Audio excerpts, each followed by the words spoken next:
Our goal is that all Australian children can feel bright in their bodies, and that really that all Australians will thrive and be able to find ways to be kind to the body that they have. The one thing that's kind of the same really is the eating disorder mindset and the way in which an eating disorder actually affects and impacts a life. So for myself, it derailed my studies, my sporting career, it impacted my family relationships, my friendships, and so I guess thinking about 20 years, the eating disorder itself is kind of quite similar, but when we think about, I guess, 20 years ago, they weren't understood. There weren't education programs in schools. There was a really misconception that an eating disorder looked a certain way, which is so limiting for people who are experiencing eating disorders who didn't typically look that way, and I was one of those people as well. For myself, I was really fortunate that the care and the treatment that I received,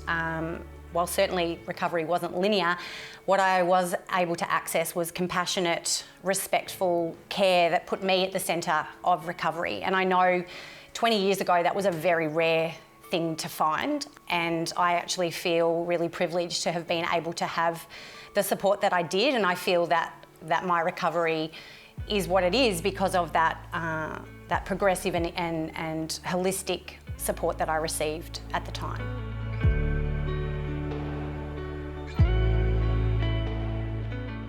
So initially when Butterfly was founded, the focus was very much on strengthening the services that existed for people who were living with eating disorders and experiencing eating disorders, and also a huge amount of advocacy work. We needed to get eating disorders on the page.